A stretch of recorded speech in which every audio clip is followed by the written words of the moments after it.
करेंगे चक्रवाती तूफान दितवा से जुड़ी हुई, जो कि अगर हम बात करें श्रीलंका की तो भारी तबाही मचाता हुआ नजर आ रहा है और अब ये भारत के जो दक्षिणी तट हैं उसकी ओर बढ़ रहा है, जिससे तमिलनाडु, पुडुचेरी और आंध्र प्रदेश में अलर्ट जारी किया गया। चक्रवाती तूफान दितवा आज सुबह तटीय राज्यों तक पहुंचने की संभावना जताई जा रही है। वहीं तमिलनाडु, पुडुचेरी, ये जो तमाम राज्य हैं वहां में रात से ही लगातार बारिश हो रही है। और क्या चक्रवात दितवा जबरदस्त तबाही मचाना के लिए तैयार है और हाई अलर्ट पर क्यों रखा गया है एनडीआरएफ और एसडीआरएफ को? साथ ही साथ चेन्नई एयरपोर्ट पर 47 उड़ानें हैं उन्हें भी रद्द किया गया। अब ग्राफिक्स के जरिए समझते हैं दितवा की पूरी कहानी को लेकर।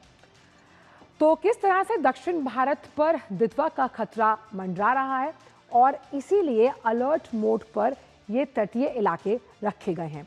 साफ तौर पर अगर देखा जाए तो उत्तरी तमिलनाडु, पुडुचेरी में खतरा मंडरा रहा है, वहीं कुडलोर, नागापट्टिनम में रेड अलर्ट जारी किया गया और कई इलाकों में लगातार भारी बारिश है। और इसी वजह से भारी बारिश के कारण हमने देखा कि जो सामान्य जनजीवन है वो पूर्णतः अस्त व्यस्त माना जा रहा है। तमिलनाडु, पुडुचेरी में सबसे ज्यादा हम इसका असर देख रहे हैं, इसीलिए वो सबसे ज्यादा प्रभावित है और यही वजह रही कि जो हवाई सेवाएं हैं तमाम, उस पर चक्रवात की मार दिखाई दे रही है। तो तमिलनाडु, पुडुचेरी सबसे ज्यादा प्रभावित है। परिवहन का जो पूरा सिस्टम है उसमें कहीं ना कहीं दिक्कत सामने आ रही है, अवरोध पैदा हो रहा है। हवाई सेवाएं ऐसे में चक्रवात की मार झेल रहे हैं। कई जो फ्लाइट्स हैं कैंसिल किया गया, उन्हें डाइवर्ट किया गया है और 36 घरेलू और 11 अंतर्राष्ट्रीय जो उड़ानें हैं उन्हें रद्द किया गया। अगर कल की बात की जाए तो 36 उड़ानें रद्द की गई थी, क्योंकि चक्रवात का असर साफ तौर पर जो नेविगेशन सिस्टम होता है किसी प्लेन का उस पर पड़ना तय है।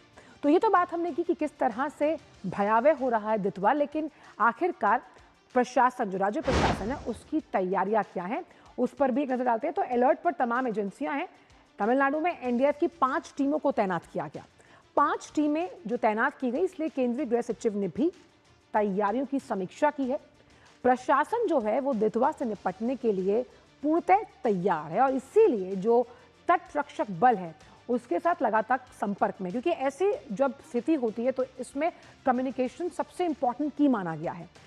लोगों को घरों में रहने की सलाह दी गई, एक एसओपी जारी किया गया। तमिलनाडु तट पर जो 3 जहाज हैं वो तैनात रहेंगे किसी भी अप्रिय घटना से निपटने के लिए और छोटे जहाज़ों को जो बंदरगाह यानी कि पोर्ट्स हैं उन पर वापस लौटने के लिए कहा गया है, क्योंकि ऐसे माहौल में इस तरह के जो कदम है वो कहते हैं ना कि prevention is better than cure. और 14 आपदा से निपटने के लिए कार्रवाई जो टीमें हैं उनकी तैयारी की गई है और दितवा के लिए रेलवे की भी बड़ी तैयारी सामने आई। रेलवे ने जोखिम वाली जो तमाम जगह हैं उनकी पहचान कर 24 घंटों के चौकीदार वहां पर तैनात कर दिए। आइए कुछ तस्वीरें आपको दिखाते हैं जिससे आप समझ पाएंगे कि आखिरकार जो दितवा है, आप ये चक्रवात को हम समझे, चक्रवात को अंग्रेजी में हम साइक्लोन कहते हैं और ये मिश्रण इस तरह से होता है कि तेज हवाओं के साथ साथ जो मूसलाधार बारिश है उसे लेकर आता है। और इसकी वजह से आप देख सकते हैं कि अगर जितने भी तटीय इलाके हैं जो सबसे ज़्यादा करीब होते हैं तट के, मुश्किल सबसे ज़्यादा वहाँ आती है। इसीलिए एनडीआरएफ और एसडीआरएफ की टीमें जो तैनात की गई हैं ताकि कोई भी अप्रिय घटना ना हो, और शेल्टर होम्स भी बनाए गए हैं और ऐसे में वहाँ पर भी उपलब्धता सुनिश्चित करने की कोशिश, तो ज़रूरी सामान है। साथ ही इसमें यह भी देखना बहुत अहम हो जाता है कि आखिरकार जब ये तट से टकराएगा तो इसकी जो इंटेंसिटी है वो कितनी कम होती है, क्या वो कम होती है, क्या वो बढ़ती है। तो हमने कल भी आपको न्यूज़ पंच में बताया था कि 29 और 30 ये 2 दिन ऐसे हैं जो बहुत क्रिटिकल और बहुत क्रूशियल माने जा रहे हैं दितवा के लिहाज से। और इसीलिए आप देखिएगा कि मौसम में करवट जो अलग अलग राज्य हैं उत्तर भारत के भी, उसमें भी ये असर साफ देखने को मिल रहा है। आप इन लहरों के ऊंचाई से अंदाजा लगा सकते हैं कि आखिरकार दितवा जिस तरह से श्रीलंका में तबाही मचाई है और इसीलिए सागर बंधु जो ऑपरेशन चलाया गया और मानवीय सहायता पहुंचाई गई श्रीलंका को, तो पूरे अलर्ट मोड पर है तमिलनाडु और पुडुचेरी की जो प्रशासन है कि ताकि कोई इस तरह की अप्रिय घटना ना हो। तो पुडुचेरी की जो तस्वीरें वो भी हम आपके साथ साझा कर रहे हैं कि किस तरह से वहां पर भी आप देखिए तट से टकराने के बाद और ऐसे में जो एसओपी जारी की गई खास तौर पर मछुआरों को लेकर ताकि वो इस क्रिटिकल सिचुएशन में ना उतरे और उन्हें भी और खास तौर पर लोगों को घरों में रहने की सलाह दी गई है, क्योंकि जब तेज हवाएं चलती हैं, मूसलाधार बारिश होती है तो पेड़ों के गिरने की भी कहीं ना कहीं दिक्कत होती है, जिसकी वजह से आवागमन तो बाधित होता ही है, लेकिन साथ ही साथ जान जाने का भी खतरा है।